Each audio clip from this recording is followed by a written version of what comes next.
4 weeks down in the Overwatch League Season 2, and the stage playoff picture for Stage 1 is finally starting to get a little less blurry.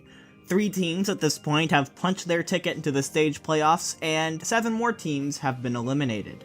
This leaves 10 teams, of course, with their future still uncertain, and the fight for the final 5 spots will likely come down to just a couple of map wins, which will be decided in the 8 games this weekend. Who has put themselves in a good position going into Week 5, and who is getting left in the dust? It's time for another episode of the 7-Second Summary. Here's how it works. I'm going to go through every Overwatch League team in alphabetical order and tell you how I thought of their performance last week. The catch? I will have just 7 seconds to tell you my thoughts on each team. As I go through the teams, there will be 4 things on the screen. First is the logo of the team I'm talking about. Secondly, the results of their matches last week. Then my statement on their performance, it'll be the same thing that I'm saying, and finally a rating from 1 to 10. Once I've gone through all the teams, I'll take my 3 highest and 3 lowest scoring teams and go into more detail, talk about why I found them so impressive or so disappointing. Finally, I'll point out 1 game per day in the coming week that I'm personally looking forward to. If you only have the time to watch 1 game per day, these are the games that I recommend. Without further delay, let's get started. A tough loss, but a 5-2 finish is still very possible. The real test is next week against the Fuel. If there's such a thing as moral victories. Way to learn from last week's mistakes. At least you're the 3rd worst instead of the 2nd worst. That sucks. You needed that win. What are you? Congrats, you barely beat the Valiant. You want a cookie? The former champion loses to 0-40. Poetic. That's the Gladiators we know. That is not the Valiant we know. Congrats on the perfect stage. Oh no! We suck again! Congrats, you barely beat the Valiant. You want a cookie? To be elite, you have to come through in overtime against good teams. It was nice to see Zumba and Toby again. Congrats, Dragons, on becoming mediocre. This team has sneakily gotten better and better. And all of Vancouver breathed a sigh of relief. Alright, I'm done being nice to these guys. Defeat. I got multiple comments about it on my first 2 7-second summaries. Why isn't Paris in your top 3? They're the best GOATS team in the world. Frankly, the only reason that I was so hesitant on Paris at that point was the fact that their schedule for Stage 1 was so back-heavy. They played 3 games in 3 weeks, and I didn't want to jump the gun on them too early and call them the best GOATS team in the world, and honestly, I'm so glad I was cautious.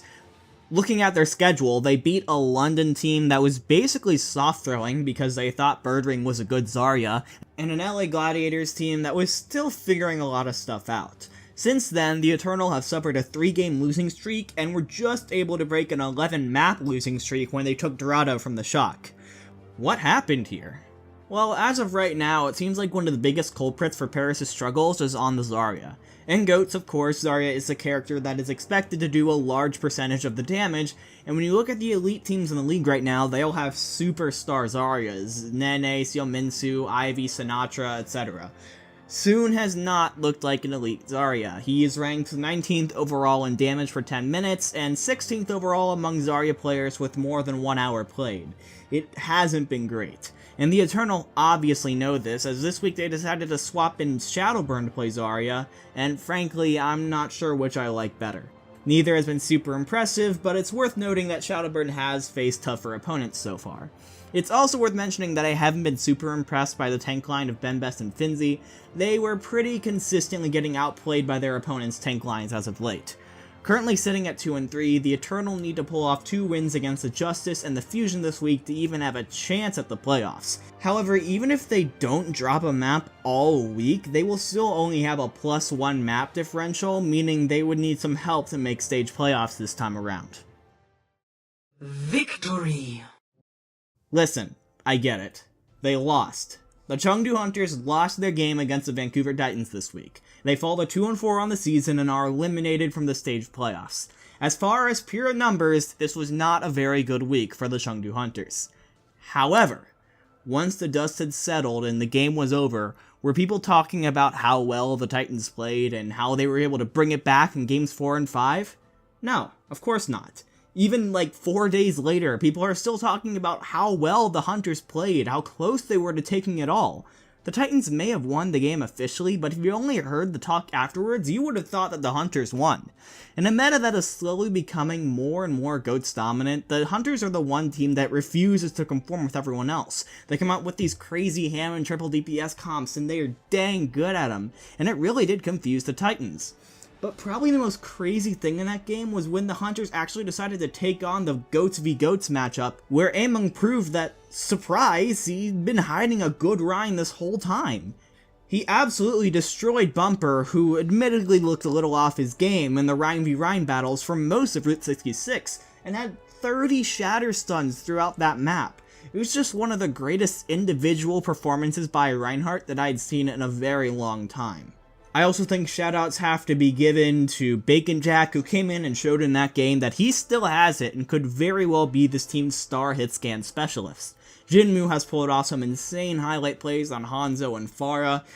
I also want to point out Yveltal, who has sneakily been pretty great on the main support position. I've been pretty impressed by his positioning. It seems like he's always right there to help out his team when they need him, even if he's not super flashy.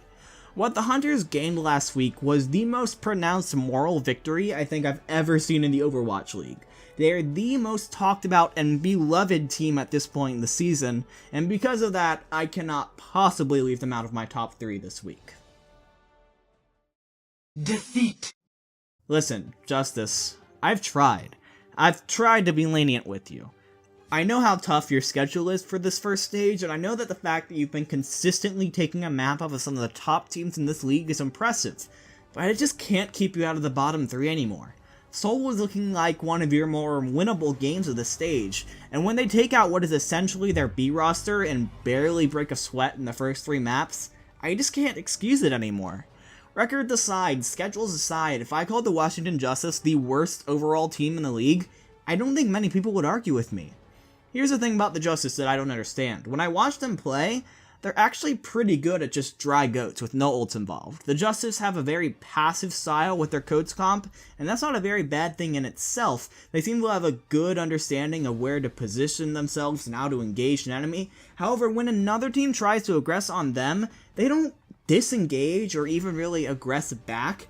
They just kind of sit there and take it until they just die. Not to mention that it feels like they have no idea how and when to use their ultimates. Sound barriers will go off after 2 teammates die, shatters and grabs often just go out into the middle of nowhere with no follow-up. It's just really strange, and I'm not sure why these miscommunications seem to be happening.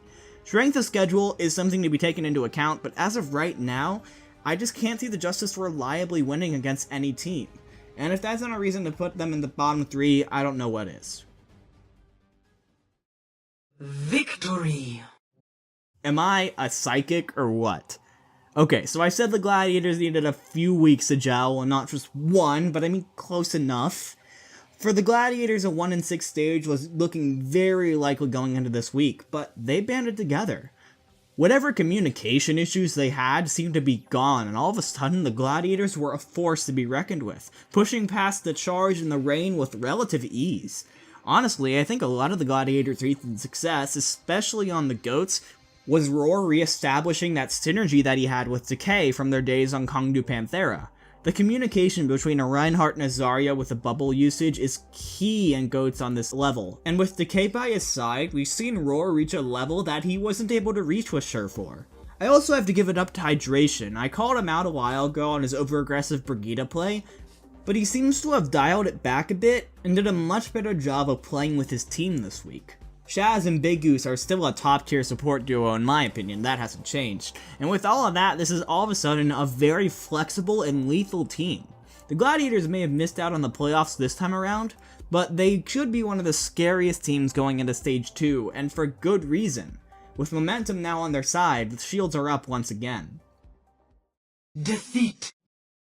And then we get to the Valiant, who were not able to recover at all, and are the first team in this league to officially end a stage at 0-7. Now, can we talk about that for a second, because I feel like it's getting understated. This is 1 quarter of the season that is gone for the Valiant, and they have failed to pick up a single win. Obviously, they're not in the stage playoffs, but they've also dug themselves into a serious hole if they want to make the season playoffs. They just can't be alright from here on out. They have to be really good. The way I see it, to even have a chance, the Valiant have to win at an average of 5 games a stage. That would put them at 15 and 13 at the end, which I imagine would be enough for the play-in tourney at least. As of right now, though, it seems like only the top 4 or 5 teams in each stage will get the 5 wins. That's gonna be tough. Here's a very strange thing I've noticed about the Valiant and how they play. Now, if you watch Urinating Tree at all, there's something he says about the Pittsburgh Steelers a lot, is that they play down to their competition. That is, they will almost always just barely beat the team they're facing that week, no matter how good their opponents are. Even if on paper it should be a Steelers blowout, they will win by less than a score and usually need a fourth quarter comeback in the process. The Valiant have the opposite problem. They play up to their opponents. Throughout the entire stage, whether it was against NYXL or the Outlaws, the Valiant have not been swept. In fact, 5 of their games came down to 1 map, but they always seem to find a way to lose, despite players like Space and Izayaki trying their best to do otherwise. And just like last season, as soon as things started going south, a scapegoat was found and beheaded, as head coach Moon has been fired after putting together the best turnaround of the inaugural season.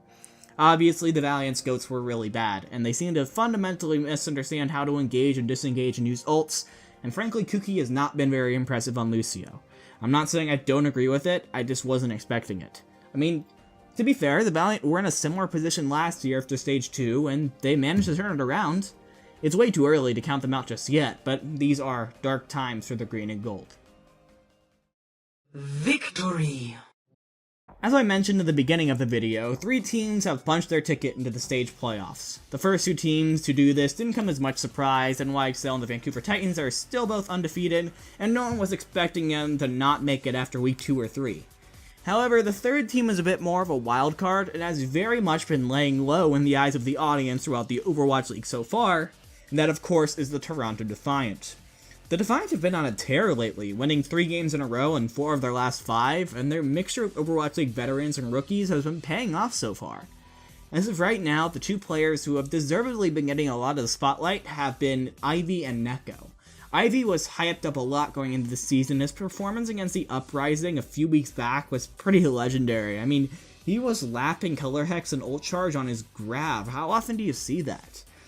Meanwhile, after serving his 3 game suspension, Neko is back in the lineup, and he is consistently a standout player on the Zenyatta, and he's even in the discussion to be one of the top 5 Zenyatas in the league. I also feel like we should be talking about Envy more, because he's been incredible so far this season. It seems like every fight, he's getting at least 1 pick off, because he just feels like he's everywhere at once.